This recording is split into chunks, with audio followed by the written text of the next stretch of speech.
Si on va chercher des renseignements sur vous du côté d'Internet, on va tomber sur l'article de PJ Investigation. Le titre, c'est « Je suis un drôle d'animal ». Et quand on lit, on vous découvre, on se rend compte que vous êtes tout sauf dans la norme. Vous êtes déjà végane. Depuis 3 ans, oui. Ça veut dire quoi exactement de votre quotidien? Alors ça veut dire, d'abord pendant très longtemps j'ai été végétarienne et puis l'intelligence s'est évoluée au fur et à mesure des informations qu'on a. Et quand j'ai eu suffisamment d'informations, eh bien il m'est apparu que si je voulais être vraiment juste par rapport à ma conscience, il fallait que je devienne végane. Et ça a été même pas un pensum ou quelque chose de difficile à faire, contrairement à ce que je pensais. Moi, j'adorais le fromage.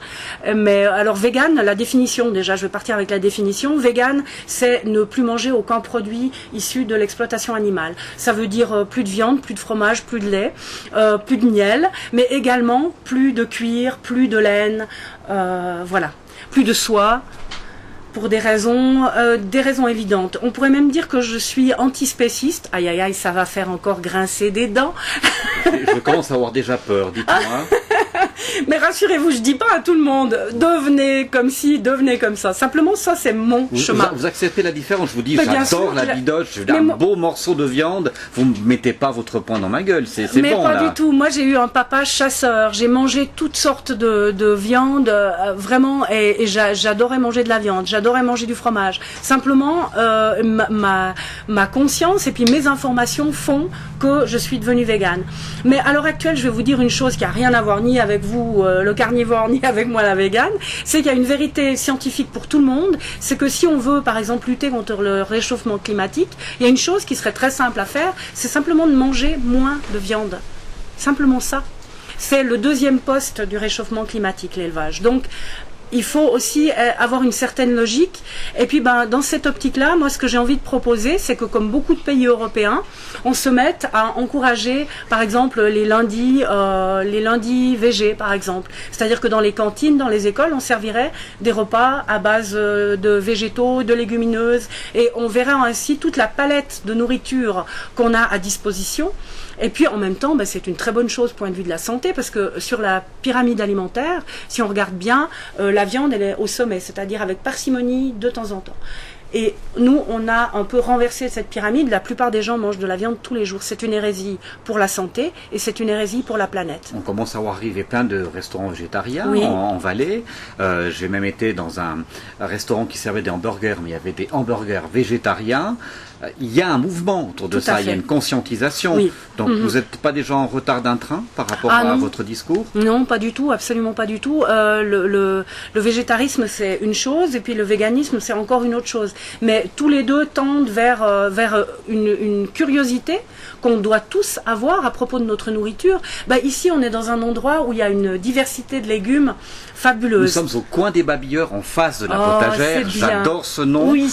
Et vous avez apporté votre littérature, vous n'allez surtout pas me lire ça en radio, parce que ça serait une hérésie et une horreur. Pas du tout, mais par exemple, là je tiens dans mes mains le catalogue des semences de cocopelli. Hein. C'est pas un truc érotique ça? Pas du tout. Quoique certains légumes ont des formes vraiment suggestives. Les cucurbitacées notamment, oui. Tout à fait. Alors, pour vous donner un ordre d'idée, ça fait à peu près comme un volume de l'encyclopédie universelle. Hein. Les anciens volumes. Et ça signifie quoi ces semences? Ça doit peser à peu près dans les 3 kilos, c'est 30 cm sur 20 à peu près. Alors c'est juste pour montrer à quel point la biodiversité sur Terre est magnifique. Tout ça c'est une floraison incroyable de légumes, de fruits, par exemple des patates. 3000 sortes de patates. Nous on en connaît péniblement 10. S'il faut en énumérer quelques-unes, on a de la peine à arriver jusqu'à 10. Il y en a 3000 dans le conservatoire de la patate à Lima, au Pérou. J'aime bien le mot conservatoire de la patate. Oui.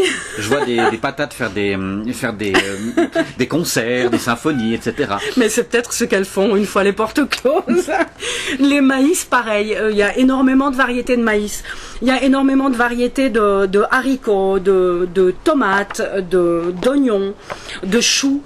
Et tout ça, c'est notre trésor. C'est ce qui va nous permettre que la vie sur Terre continue à être ce qu'elle est, c'est-à-dire florissante, épanouie. épanouie. Mais ça concerne le Valais aussi, ça concerne la Suisse, également on perd le des choses Valais. en Valais, Oui, en Suisse. Ces prochaines années, il y aura un débat important. Alors peut-être certains ont entendu parler du Codex Alimentarus, qui va nous concerner tous, parce que ça va concerner l'Europe, mais également la Suisse, vu nos accords avec l'Europe. Et si vous voulez, par la petite porte, certaines grosses entreprises essayent de mettre des brevets sur le vivant. Ce qui signifie que nous n'aurons la possibilité pour nous nourrir que d'acheter des graines estampillées telle maison et telle maison. Ce sont ces fameuses graines qui poussent qu'une seule année, puis voilà. après il faut en racheter parce qu'on ne peut pas les dupliquer. Je sais pas si ça se dit comme ça. Mais alors voilà. on a déjà des hybrides. La plupart des graines qu'on achète dans les magasins sont des hybrides. On peut planter ces graines, avoir des légumes, et l'année suivante, si on veut récolter les graines de notre production et les replanter, eh bien disons que le produit, enfin la plante n'est pas stable. Il y aura des caractéristiques différentes. Il va changer de couleur, d'odeur ou de forme, etc. Là, on parle de, par exemple, ce catalogue de semences, c'est uniquement des semences dont qu'on peut récolter et replanter sans avoir d'altération du légume ou du fruit en question. Mais à Berne, on n'est pas aussi naïf, on ne va pas se laisser imposer ce genre de choses. Alors c'est ça, moi j'ai envie de, quand on me dit ce genre de choses, j'ai envie de reprendre l'exemple de Angkor Wat par exemple, que tout le monde connaît et qu'on connaît de mieux en mieux. C'est qui Angkor Wat? Angkor Wat, c'est quoi? Au patrimoine de l'UNESCO, ça a été classé il y a quelques années. C'est un temple chez les Khmers. C'était un temple qui était, une ville-temple qui était absolument énorme. On avait fait des canaux, c'était une ville florissante, et pendant des années on s'est demandé pourquoi ils avaient disparu. En fait, ils ont perdu leur autonomie alimentaire. Ils ont misé leur récolte sur quelques variétés seulement. Et puis, il y a eu des famines, il y a eu des mauvaises récoltes, et toute une ville a disparu de la carte en très très peu de temps. Vous avez un autre livre qui est merveilleux aussi. Tout à fait. Lui, c'est la symphonie des tomates. Alors, oui. Par contre... Alors, Louis-Albert de Broglie, c'est un châtelain qui est tombé amoureux des tomates. On peut dire ça comme ça. C'est un mot faible, tomber amoureux. Il est vraiment toqué de tomates. Il a consacré tout son château et les jardins du château à cultiver des variétés de tomates absolument sublimes. Par exemple, la German Red Strawberry, la Green Zebra, la Gregory Altai. Ça voudrait dire que durant votre campagne, vous pourriez distribuer 65 sortes de tomates, histoire qu'on parle de vous, par exemple. La Petit Moineau, Mirabella. Déjà, rien que les noms, c'est tout un poème. C'est très poétique. Et c'est excellent. Franchement, la tomate ananas. Avez-vous goûté la tomate ananas? Mais jamais de ma vie. Et ben, c'est là qu'on redécouvre que la tomate est un fruit et pas un légume, parce que la tomate ananas, c'est une symphonie de fruits. C'est une merveille. Et franchement, tous ces trésors-là, on serait prêt à les brader pour le bien-être financier de quelques-uns qui va s'en mettre plein les poches. Mais moi, qui je suis crée pas tellement d'accord. d'emplois, non, madame. C'est faux. On voit que massivement, ces gens-là jouent avec l'économie mondiale, localisent, délocalisent. Non, c'est pas du tout créateur d'emplois. Au contraire, justement, il y a de plus en plus de gens abandonnés au bord des routes, et d'ailleurs de plus en plus de gens maintenant font l'équation de la façon correcte. Le mythe de la grande industrie qui donne du travail, non, elle le fait chèrement payer le travail.